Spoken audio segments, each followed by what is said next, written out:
تو پوائنٹ کہنے کا یہ ہے کہ جب اللہ سبحانہ تعالیٰ کی طرف سے یہ آیت نازل ہو رہی ہے اور نبی کریم صلی اللہ علیہ وآلہ وسلم اور بعد میں اس آیت کو باقی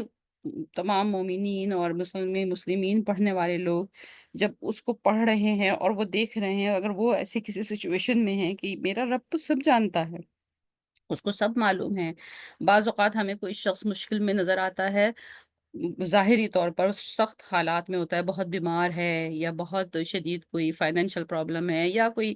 بہت شدید کسی جنگ میں مبتلا ہے یا کوئی ایسے ایسے حالات ہیں جس میں کلیئرلی سب کو نظر آ رہا ہوتا ہے کہ وہ شخص بہت مشکل میں ہے۔ سم ٹائمز ایک شخص ایک ایسی مشکل میں ہوتا ہے جو کسی دوسرے کو نظر بھی نہیں آ رہی ہوتی۔ ان بوتھ کیسز یہ آیت آپ کو ایک تسلی دیتی ہے کہ یہی کتاب ہے، اسی کتاب سے جڑے رہنا آپ کو آسانی کی طرف لے کے جائے گا، آپ کو روشنی کی طرف لے کے جائے گا، آپ کے مسئلے کو حل کرے گا۔ تو basically in that time of a darkness نبی کریم صلی اللہ علیہ وسلم کے لیے بھی یہ آیت ایک تسلی تھی کہ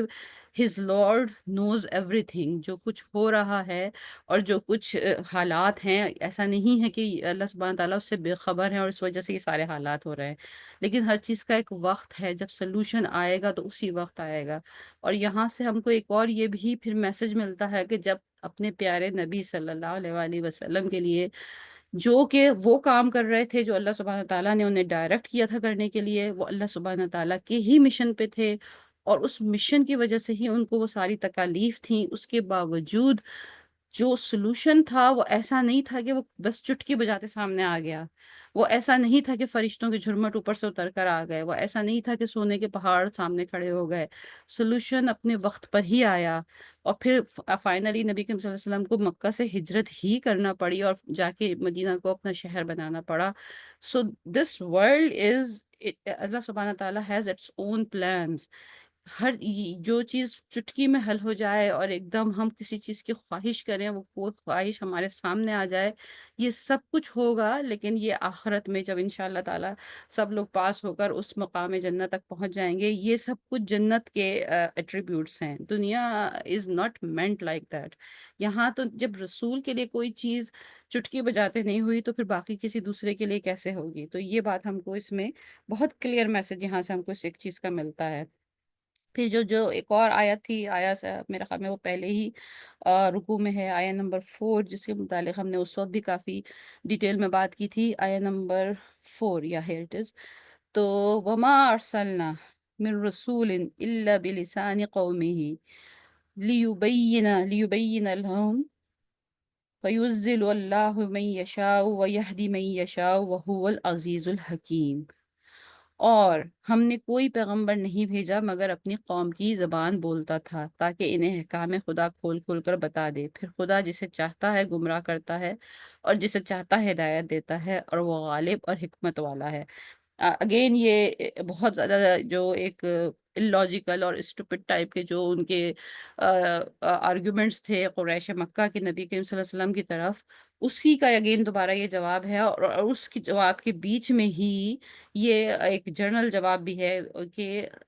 اگر کوئی شخص آپ کو تعلیم دینے آیا ہے، آپ کو راستہ بتانے آیا ہے، آپ کے مسئلے کو حل کرنے آیا ہے، اور اگر وہ کوئی اور لینگویج بولتا ہے تو آپ کو تو مسئلہ سمجھ ہی نہیں آئے گا، آپ کو تو وہ جواب سمجھ ہی نہیں آئے گا۔ ان لوگوں کا اعتراض یہ تھا کہ اگر یہ شخص اللہ کا نبی ہے تو یہ تو کوئی جنت کی زبان بولتا ہو یا کوئی فرشتوں کی زبان بولتا ہو، یہ تو ہماری جیسی عام زبان بولتا ہے۔ تو اللہ سبحانہ تعالیٰ نے یہاں اس چیز کو کلیئر کیا ہے کہ بیسیکلی یہ زبان عام زبان بولنا ہی بیسیکلی آپ کے لیے بہتری ہے۔ اگر وہ کوئی ایسی زبان بولتا اتنی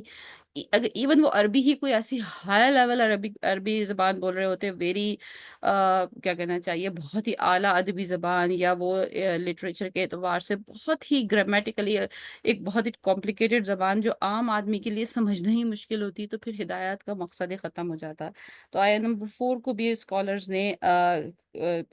اس میں رکھا ہے کہ یہ بھی ان ورسز میں سے ہے جس کو ہائی لائٹ کیا جا سکتا ہے۔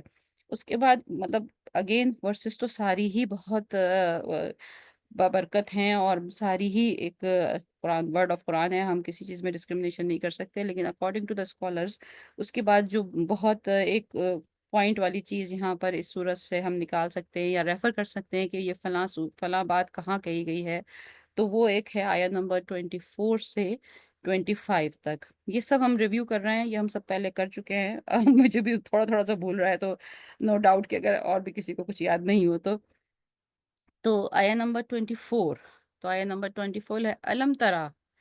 کیا نہیں دیکھا آپ نے، کیف ضرب اللہ مثلا کلمۃ طیبۃ، کیسے بیان کی اللہ نے مثال پاکیزہ کلمے کی، کلمتن طیبتن، کشجرتن، جیسے کہ ایک درخت کی طرح ہے، طیبتن جیسے ایک پاک صاف درخت ہو، اسلوہا اس کی جڑ، ثابت مضبوط ہے، اس کی جڑ مضبوط ہے، وفرعها فی السماء اور اس کی شاخیں آسمان میں ہیں، تو اور دیتا ہے اکولہا اپنا پھل، کلہین ہر وقت، بیزنی ربیہا اپنے رب کے حکم سے، وَيَضْرِبُ اللَّهَ الْأَمْثَالَ لِلنَّاسِ لَعَلَّهُمْ يَتَذَكَّرُونَ، اور بیان کرتا ہے اللہ مثالیں لوگوں کے لیے تاکہ وہ نصیحت حاصل کر سکیں۔ اور کیا تم نے نہیں دیکھا کہ خدا نے پاک بات کی کیسی مثال بیان فرمائی ہے، جیسے پاکیزہ درخت جس کی جڑ مضبوط یعنی زمین کو پکڑے ہوئے ہو اور شاخیں آسمان میں ہوں۔ اچھی بات، نائس ورڈز، کلمتن طیبتن مانے یہاں پر کلمتن طیبتن آیات قرآنی کے حوالے سے بھی ہے، الفاظ قرآن کے حوالے سے بھی ہے، ایک اچھی نصیحت کے حوالے سے بھی ہے، ایک اچھی بات کے حوالے سے بھی ہے، اور جرنل روٹین لائف میں جو ہم ایک دوسرے سے بات چیت کرتے ہیں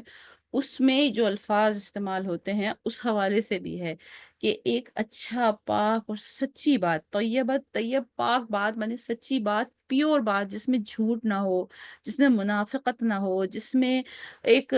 ملاوٹ نہ ہو، بہت پیورٹی کے ساتھ، دل کی سچائی کے ساتھ جو ایک بات کی جائے، کسی کو کسی سے اس کی خیریت پوچھی جائے، کسی کو اچھا کوئی مشورہ دیا جائے، ایون کسی کو مسکرا کے ہی دیکھا جائے، صرف اچھی بات کی مثال ایسی ہے کہ جیسے ایک درخت ہو اور اس کی جڑ زمین میں ہو اور اس کے آسمان میں شاخیں جاتی ہوں۔ جیسا کہ اگر کلمتن طیبتن کو ہم قرآن کے حوالے سے لیں، آیات کے حوالے سے لیں، تو وہ تو اپنی جگہ موجود ہی ہے، لیکن کلمتن طیبتن کہنے کے بعد یہاں پہ لفظ قرآن یوز نہیں کیا گیا، تو اس کا مطلب یہ ہے کہ اس کا ریڈیس بہت بڑا ہے، اس میں صرف قرآن کے حوالے سے نہیں کہا جا رہا، اس میں ہر وہ بات جو دوسرے کے زخم کے اوپر مرہم رکھ سکے، دوسرے کے دل کو تسلی دے سکے، اور یا ایک شخص ہوتا ہے جس سے ہم کہتے ہیں نا کہ ہمیں بڑی پازیٹیو وائبز آتی ہیں، ایک شخص ہوتا ہے جس سے کہ محسوس ہوتا ہے کہ اس کا طریقہ بات کرنے کا کچھ اور ہے، تو اور لوگ اس سے گھبراتے ہیں، اور حدیث میں فرمایا ہے، حدیث میں یہ الفاظ آئے ہیں کہ ایک ایسا شخص جس کی زبان اور جس کی ہاتھ سے دوسرا شخص محفوظ نہیں ہے تو اس پر پھر خدا کی لعنت ہے اور پھر وہ جہنمیوں میں سے ہے، مطلب میں مفہوم بیان کر رہی ہوں، ایگزیکٹ ورڈ یہ نہیں ہے۔ تو پوائنٹ کہنے کا یہ ہے کلمتن طیبتن وہ ایک ایسی چیز ہے جس کی جڑ مضبوط اور آسمان تک شاخیں۔ مطلب کیا ہوا؟ مطلب یہ ہوا کہ سم ٹائمز ہم چھوٹی چھوٹی سی بات کو اتنا ٹریویل سمجھتے ہیں کہ ایک چھوٹی سی بات ہے تو اس کو مطلب اس کا ہمیں کتنا فائدہ ہو سکتا ہے۔ جیسے ہم ایک ہم نے جب میرے خیال میں جب ہم اسی آیت کی تفسیر کر رہے تھے تو اس وقت بھی ہم نے یہ بات کی تھی کہ ایک شخص ہے وہ اتنا ڈپریس ہو گیا، اتنا مایوس ہو گیا، اس قدر اس کا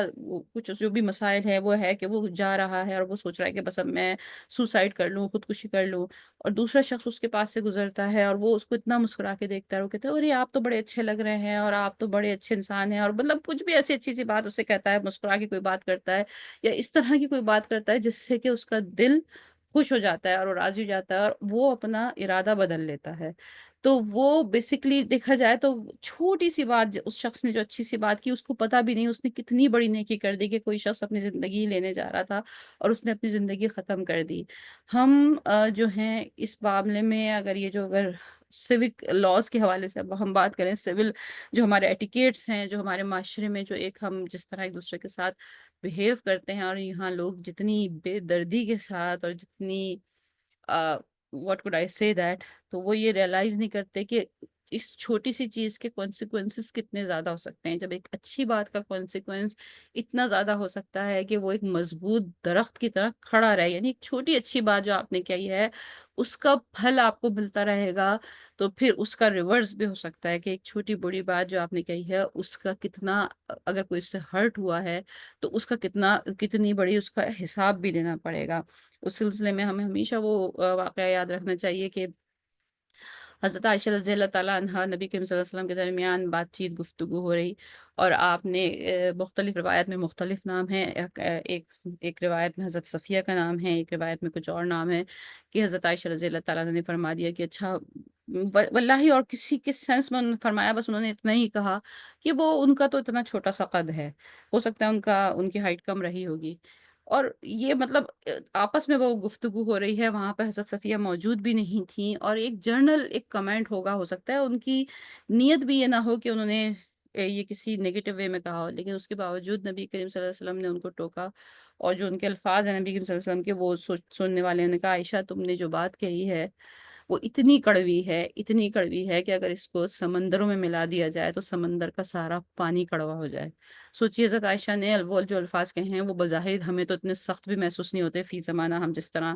ایک دوسرے کو ٹونٹ کر دیتے ہیں، اور پھر یہ کہ وہ حضرت صفیہ اس وقت وہاں موجود بھی نہیں تھیں، وہ تو ان کے متعلق بھی نہیں تھا، یعنی یہ انہوں نے سنا بھی نہیں تھا، لیکن دس از دا تربیہ، this is the training of this religion, this is the training of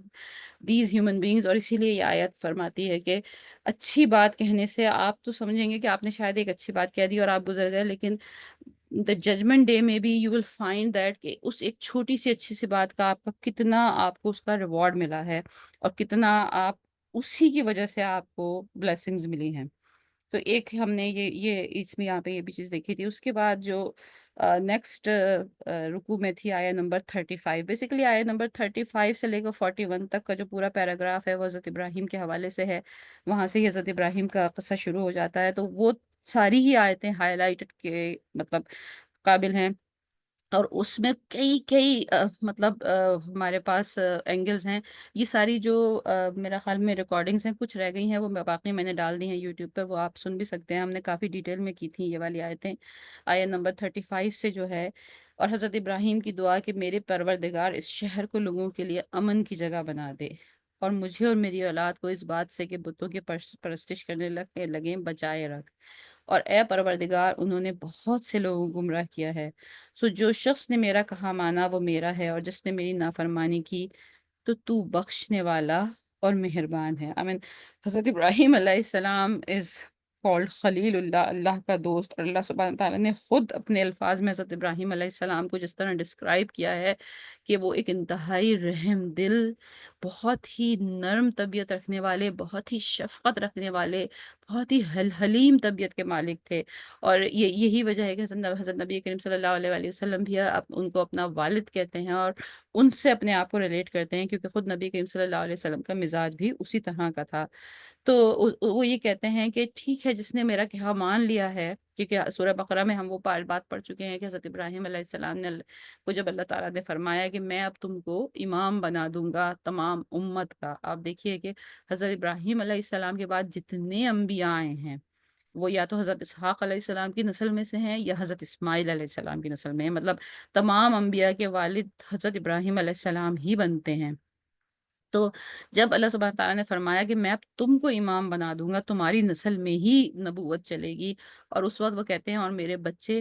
تو اس وقت اللہ سبحانہ تعالیٰ فرماتے ہیں کہ بچوں کا وعدہ نہیں ہے، صرف بایولوجیکل یا بلڈ ریلیشن شپ کی وجہ سے، یا اس وجہ سے کہ کوئی شخص حضرت ابراہیم علیہ السلام کا بلڈ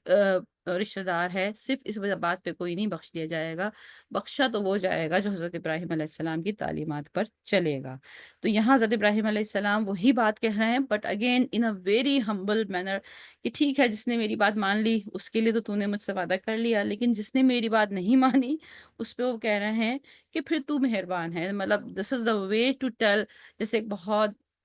بادشاہ ہوتا ہے بڑا دیالو، تو ایک بڑے انسان کو جب اس کی بڑائی کا واسطہ دیا جائے تو پھر وہ اپنی بڑائی کی وجہ سے ان لوگوں کو بھی معاف کر دیتا ہے کہ جنہوں نے کچھ اچھا عمل نہیں کیا ہوتا۔ تو سچ اے بیوٹیفل وے ٹو، اور اس پورا یہ جو پیسج ہے یہ بہت ہی خوبصورت پیسج ہے، جس طرح حضرت ابراہیم علیہ السلام کی دعائیں اس میں آئی ہیں۔ اور پھر حضرت ابراہیم علیہ السلام آیہ نمبر 37 میں کہتے ہیں اے پروردگار میں نے اپنی اولاد کو میدان، یعنی مکہ اس وقت میدان ہی تھا جہاں میں کھیتی نہیں ہے، تیری عزت اور ادب حوالے گھر کے پاس لا بسائی ہے، اے پروردگار تاکہ یہ نمازیں پڑھیں، تو ان لوگوں کے دلوں کو ایسا کر دے کہ ان کی طرف جھکے رہیں، اور ان کو میووں سے روزی دے تاکہ یہ تیرا شکر ادا کریں۔ اگر یہ ہمارا آئی ڈونٹ نو یہ کون سا سیشن تھا، اس کی ریکارڈنگ پڑی ہوگی وہاں پر، مجھے یاد ہے ہم نے کافی ڈیٹیل میں اس پہ بات کی تھی، کیونکہ یہ بڑی ٹچی سی بات ہے کہ حضرت ابراہیم علیہ السلام وہاں دعا کیا مانگ رہے ہیں۔ دعا یہ مانگ رہے ہیں، وہ مکہ اس وقت کا مکہ سوچئے کہ جو بالکل میدان ریگستان، کوئی پھول کوئی درخت وہاں اگ ہی نہیں سکتا۔ ایون آج کا مکہ، جب آج جو لوگ آپ لوگ وزٹ کرتے ہیں، آج کا جو شہر مکہ بھی ہے، اگر آپ شہر کو جا کے دیکھیں، اور جو ویلی اسپیشلی جہاں پر کا خانہ کعبہ ہے اور اس کے ارد گرد کی جو ویلی ہے وہ ذرا سا ڈاؤن میں ہے، اور ارد گرد پوری ویلی ہے، تو جو عزیزیہ ہے اور وہ تمام ارد گرد کی جو چٹانیں ہیں وہ بالکل چٹیل ہیں، ان کے اوپر ایک پودا بھی نہیں اگتا، ایک پتا بھی نہیں اگتا۔ جب آپ اسی ڈیزرٹ سے ٹریول کرتے ہوئے آپ مدینہ کی طرف آتے ہیں تو خود بخود وہاں پر ہریالی نظر آنی شروع ہو جاتی ہے، کھجور کے پیڑ نظر آنے شروع ہو جاتے ہیں۔ وہ جغرافی ہی ایسی ہے اس علاقے کی، مکہ کی، کہ وہ چٹیل ہے، بالکل بے رنگ ہے بالکل۔ اور اس زمانے میں، یہ آج کی بات ہو رہی ہے، اس زمانے میں وہاں پر کوئی کسی کھیتی باڑی کا، کسی ہریالی کا، اور ایک ایسی جگہ جب شہر بسایا جا رہا ہے، تو اب حضرت ابراہیم کو ایک باپ کی حیثیت سے یہ فکر ہے کہ یہ آ تو گئی ہے میری اولاد یہاں پر، لیکن اب یہ مطلب کس طرح لائف کو سروائیو کریں گے، کیسے کھائیں گے پئیں گے، وہ جگہ ہی اس لائق نہیں ہے کہ وہاں کھیتی باڑی ہو سکے، کوئی فصل اگائی جا سکے۔ اور اس جگہ پہ حضرت ابراہیم علیہ السلام یہ دعا کر رہے ہیں کہ یا اللہ سبحانہ تعالیٰ ان کو میووں، میوہ مینس فروٹس، اور میووں کی کیٹیگری، فروٹس کے لحاظ کے کیٹیگریز، ایک فوڈ کے لحاظ سے وہ کیٹیگری ہے جو لگژری میں آتی ہے۔ مطلب ایک ہوتی ہے بریڈ اینڈ بٹر کا جو ہم فریز یوز کرتے ہیں، یعنی روٹی، یعنی وہ چیز جس سے انسان کا پیٹ بھر جائے، جس سے وہ سروائیو کر سکے۔ اس کے بعد فروٹس کا ذکر نیکسٹ لیئر میں آتا ہے، یعنی لگژریس چیز، مطلب ایک اضافی چیز، یا یہ کہ جو ایک خوشحال گھر میں ایک دسترخوان پر موجود ہوگی۔ تو حضرت ابراہیم علیہ السلام اس جگہ پہ یہ دعا فرما رہے ہیں کہ میری اس اولاد کو میووں سے نوازنا۔ اگر تھوڑی دیر کے لیے ہم اگین اس کو امیجن کریں، آج سے 5,500 سال پہلے کا وہ مکہ، وہ ریگستان، وہ چھوٹی سی بستی جہاں چاروں طرف ریت ہی ریت ہے، پانی بھی صرف ایک زمزم کا کنواں وہاں موجود ہے، اور آفٹر زمزم بھی وہاں بہت زیادہ کھجوروں کے باغات یا کچھ بہت کلٹیویشن نہیں ہو سکی تھی، because the land over there is like that. تو وہاں وہ یہ دعا مانگ رہے ہیں کہ یا اللہ سبحانہ تعالیٰ ان کو میوے عطا فرمانا۔ اور آج آپ سب لوگ، اگر جن کا یہ توفیق ہوئی اور جن کو نہیں ہوئی، اللہ میں سبحانہ تعالیٰ ان کو یہ توفیق عطا فرمائے، جو لوگ مکہ کا وزٹ کرتے ہیں، اور جس حساب سے وہاں ہم فراوانی دیکھتے ہیں چیزوں کی، کھانے پینے کی، اشیاء کی، مطلب بہت سارے فروٹس، بہت سارا میوہ، بہت ساری ایسی چیزیں ہیں جو دوسری جگہ کہیں پیدا ہوتی ہیں تو شاید وہاں کے لوگ انہیں افورڈ بھی نہیں کر سکتے، وہ ایکسپورٹ ہو جاتی ہیں مکہ میں، اور وہاں وہ اتنی فراوانی سے ملتی ہیں کہ وہاں ایسا لگتا نہیں۔ اور اس شہر میں اگر آج بھی ایز آف ٹوڈے جب آپ مکہ میں جائیں، اور اگر آپ وہ بہت لگژریس بریک فاسٹ سن کے دیکھیں اور ناشتے اور کھانے، اور آپ سوچیں کہ یہ وہ جگہ ہے جہاں کچھ پیدا نہیں ہوتا، نتھنگ، وہاں پہ نہ گندم اگتی ہے کہ وہ وہاں سے اس سے بریڈ بن سکے، نہ وہاں فروٹ اگتے ہیں، لیکن آپ کو دنیا کا کوئی ایسی چیز نہیں ہے جو وہاں نظر نہ آئے۔ سو دس از دا پاور آف دعا، دس از دا پاور آف دعا آف حضرت ابراہیم علیہ السلام، اینڈ دیٹس وائی دس سورہ از کالڈ حضرت ابراہیم۔ اگرچہ کہ چند ہی آیتیں ہیں، لیکن اٹ میک سینس کہ اس جہاں یہ دعا ہو، ان آیتوں کے ریفرنس سے اس سورہ کو سورہ ابراہیم ہی کہا جائے، کہ حضرت ابراہیم علیہ السلام کی دعا ہزاروں سال کے بعد بھی کس طرح پوری ہے، اور وہ اپنی پوری مینیفسٹیشن کے ساتھ ہمیں وہاں نظر آ رہی ہے۔ اگر ہم اس نگاہ سے دیکھ سکیں کہ آج سے 5,000 سال پہلے ایک شخص نے بالکل بیابان، ایک بالکل بے سر و سامان جگہ پہ یہ دعا مانگی کہ یہاں کے لوگوں کو میوے ملیں، تو اس وقت ایسا لگتا ہوگا کہ یہ کیسے ممکن ہے، اور پھر اللہ سبحانہ تعالیٰ نے وہ چیز پروف کر کے دکھائی کہ وہاں آج اس وقت وہ جگہ بہترین جو بھی زمین پہ چیزیں ہیں موجود ہیں وہاں پر اویلیبل ہیں، اور اللہ سبحانہ تعالیٰ اذان نے ہو گئی، اذان ہو اوکے، گئی، مغرب ہو گئی۔ ٹھیک ہے، اوکے اوکے اوکے اوکے، جب ان شاء اللہ تعالیٰ بس ہماری یہ ختم ہی ہو رہی ہے، آیت ہمارا 41 پہ آ گئے ہیں، اس کے بعد آیت نمبر 41 ہے ربی جلنی مقیم الصلاۃ من ذریتی ربنا وتقبل دعا ربنا اغفر لی ولی والدی وللمؤمنین یوم یقوم الحساب۔ آیا 41 یہی ہمارا لاسٹ تھا جہاں پر ہم رکے تھے۔ انشاءاللہ تعالیٰ نیکسٹ ہمارا بس ایک ہی رکوع رہ گیا ہے، وہ ہم نیکسٹ ٹائم فنش کریں گے، اور یہ وہ دعا حضرت ابراہیم علیہ السلام کی مشہور و معروف دعا ہر نماز میں پڑھی جاتی ہے، یہ سورہ ابراہیم میں موجود ہے، آیت نمبر 41، اور اس میں اللہ سبحانہ تعالیٰ نے اس میں نبی کے حضرت ابراہیم علیہ السلام نے اپنے والد اور اپنی ضروریت دونوں کے حوالے سے دعا مانگی ہے۔ اور مقیم الصلاۃ، بس لاسٹ بات جو 1 منٹ میں کہنا چاہوں گی وہ یہی ہے کہ صلات کو قائم کرنے کی بات کی گئی ہے۔ قائم کرنے سے مراد صرف پڑھ لینا نہیں ہے، قائم کرنے سے مراد یہ ہے کہ اس کو اس طرح پڑھا جائے کہ اس کے ریفرنس سے، جو یہ ٹول اللہ سبحانہ تعالیٰ نے نماز کا ہمیں عطا کیا ہے، اس کے ریفرنس سے ہم اللہ سبحانہ تعالیٰ کے ساتھ کنیکٹ کر سکیں، اور پھر نہ صرف ہم خود اللہ سبحانہ تعالیٰ کے ساتھ کنیکٹ کر سکیں، بلکہ ہم اس کو اتنی مضبوطی سے اس ڈوری کو تھامیں کہ پھر ہمارے ارد گرد والوں کو بھی ہم اس میں تلقین کر سکیں اور ان کو بھی ساتھ لے کے چل سکیں۔ سو نماز از سم تھنگ وچ از اس پوری جو حضرت ابراہیم علیہ السلام کی جو ایک پوری لیگیسی ہے، اس کا بہترین، اس کا بھی بالکل بیچ میں جسٹ ہے۔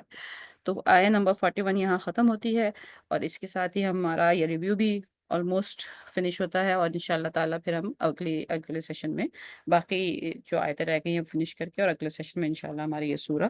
فنش ہو جائے گی۔ وآخر دعوانا ان الحمد للہ رب العالمین، ربنا تقبل منا